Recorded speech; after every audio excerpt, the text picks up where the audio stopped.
You know, there's this place in Egypt that looks absolutely unreal when you see it from space. I'm not exaggerating. Deep in the desert, just east of Cairo, there's this massive geometric shape carved into the sand. It's so huge that you can't really grasp its size until you start comparing it to the buildings around it. Wide roads shoot out from it in every direction. Carefully planned neighborhoods surround it. And right in the middle sits what might be one of the most ambitious military headquarters ever built in that part of the world. They call it the Octagon. Before we get started, welcome to Construction War. If you're into incredible mega projects, innovative engineering, and the massive construction projects transforming our world, you're going to feel right at home here. If you enjoy videos like this, don't forget to subscribe and turn on notifications so you never miss our next documentary. Now, let's dive in. People like to call it Egypt's Pentagon, but honestly, that nickname doesn't do it justice. It's not just some government office building. It's the centerpiece of Egypt's new administrative capital, a city that didn't even exist a few years ago. They built this whole city from nothing, right there in the desert. And the Octagon is one of its defining landmarks. So here's the question that keeps bugging me. Why would anyone build a brand new military headquarters in the middle of nowhere? What was wrong with the old one? To understand that, you have to understand what was happening in Cairo. For thousands of years, Egypt has built things that reflected the ambitions of their time. The pyramids were about engineering and organization on a scale nobody had ever seen. The temples were about power and religion. But today, Egypt isn't building pyramids anymore. They're building infrastructure, highways, bridges, rail links, entire new cities. Over the past decade, Egypt has launched one of the biggest urban development projects in its history. And right at the heart of it all is this new administrative capital about 45 kilometers east of Cairo. It's a city that was planned on paper before a single shovel touched the ground. The idea wasn't to replace Cairo. Cairo has too much history for that. But Cairo has also become one of the most crowded cities on Earth. Millions and millions of people packed into a space that was never designed for that many. The traffic is insane. The infrastructure is stretched thin. Government buildings are scattered everywhere. It's a nightmare to manage. So the government said, okay, let's start fresh. Let's build a new city where everything is planned from the beginning. Roads, utilities, public transport, parks, government districts, all of it designed to work together from day one. And that planning didn't stop at civilian buildings. It extended to the military too. Instead of trying to piece together a modern headquarters from old buildings scattered across Cairo, they decided to build one from scratch. A unified campus, everything in one place, designed to actually work the way a 21st century military needs to work.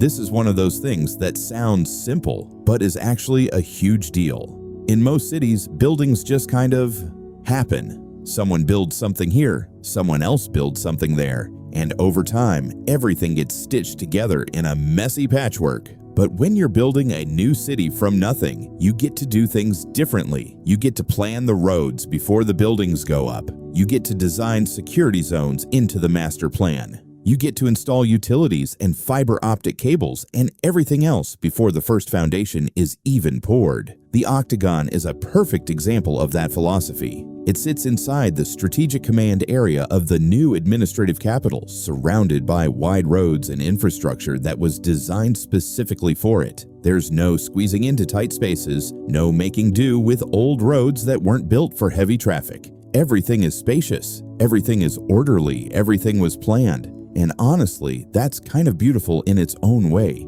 You can see it in the layout. Different functions are grouped together logically. Movement through the campus is smooth and efficient. Landscape elements aren't just decoration, they're part of the design, helping to define spaces and create a sense of order. The whole thing feels intentional, purposeful. Which brings me to another question. If they had the freedom to design everything from the ground up, why an octagon? Why not a square, or a circle, or some other shape? Well, every iconic building starts with a question. The Eiffel Tower asked how high you could build with iron. The Sydney Opera House asked how architecture could become sculpture. The Pentagon asked how 5 military departments could work together under one roof. The Octagon asked something different. What should a military headquarters look like in the 21st century? Unlike a lot of famous government buildings that grew organically over time, the Octagon was always part of a bigger plan. The architects weren't just designing one building, they were designing an entire environment. The roads, the utilities, the security zones, the landscaping, everything had to work together from the very beginning. At first glance, the octagonal shape seems like a bold aesthetic choice, but geometry in architecture is rarely just about looks. Throughout history, geometric forms have been used to organize movement, define space, and create visual order. The octagon gives the complex a strong identity while helping to organize different parts of the headquarters into a coherent whole. What I find really striking is how balanced everything feels. The large structures are spaced out evenly. The roads align with major axes. The landscape elements soften what could otherwise feel like an overwhelming scale. There's no flashy decoration, just clean, restrained architecture, horizontal forms, strong lines, symmetry. It communicates stability and permanence without trying too hard. But here's the thing that really gets me.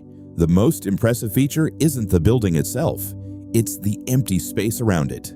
Think about it. Look at the plazas, the landscaped corridors, the wide ceremonial roads. These aren't leftovers or afterthoughts. They're part of the design. They help with orientation. They create clear sightlines. They reduce the visual weight of buildings that could otherwise feel oppressively massive. Together, they give the headquarters a monumental character without relying on cheap decoration. But engineers ask a completely different question. How does it work?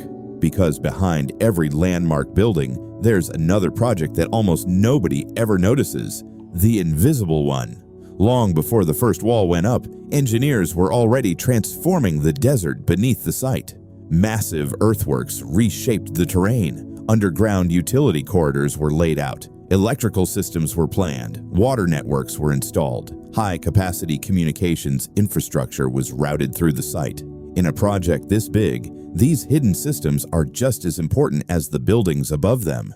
A headquarters can't rely on a single power source. It can't depend on one communication route. Modern institutional campuses are designed with redundancy, multiple systems that can keep things running if something goes wrong. When most people think about security, they imagine cameras, guards, fences, barriers. Architects think about it differently. For them, the first layer of security starts with the master plan. Look at satellite imagery of the Octagon. Notice the distance between buildings, the wide approach roads, the landscaped buffers. Modern campus planning uses layered design, where different zones are separated by roads and open areas, instead of relying on a single perimeter. The outside of the Octagon is impressive, but the real story begins once you step inside. Unlike traditional military headquarters filled with long, repetitive hallways and outdated office spaces, the Octagon was designed for the digital age. Every part of the interior was planned around one goal: faster decisions. The building contains thousands of offices, command centers, briefing halls, and intelligence hubs. Every department is connected through high-speed fiber optic networks and encrypted communication systems. In modern warfare, speed matters more than size. The military that gets information first often has the advantage. That's why the Octagon isn't just a workplace. It's a giant information processing machine. Inside, multiple command rooms are equipped with massive digital display walls capable of monitoring air operations, naval movements, satellite imagery, border surveillance, and cybersecurity threats simultaneously. Instead of waiting for reports to travel through layers of bureaucracy, commanders can access live battlefield data instantly. Comparisons with the Pentagon are unavoidable, of course. But are they really that similar? Yes and no. The Pentagon, completed in 1943, remains one of the world's largest office buildings, housing approximately 26,000 personnel. It was built for World War II and later adapted for the Cold War. The Octagon, on the other hand, benefits from nearly 80 years of technological evolution. Instead of upgrading an old headquarters, Egypt built a completely new one from scratch. Its architecture integrates digital infrastructure, smart building systems, and cybersecurity requirements from the very beginning. Think of it this way: The Pentagon represents 20th century military power. The Octagon attempts to represent 21st century military command. Both serve the same purpose, but they were built for completely different eras.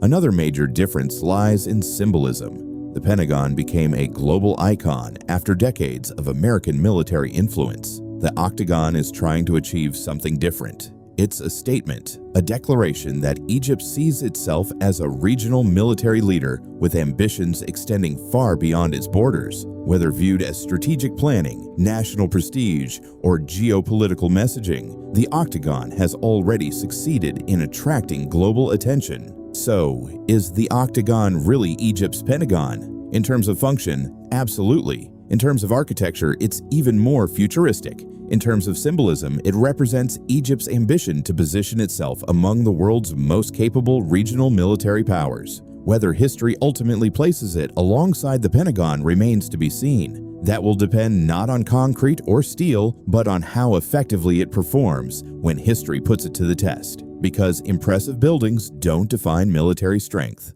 The people, the technology, the strategy, and the decisions made inside them always matter more. If you enjoyed this deep dive into one of the world's most fascinating mega projects, make sure to like this video, subscribe to the channel, and turn on notifications so you never miss our next exploration of extraordinary architecture, engineering marvels, and record-breaking construction projects from around the world. And tell us in the comments, would you rather visit Egypt's Octagon or the Pentagon in Washington, D.C.? Thanks for watching, and we'll see you in the next documentary.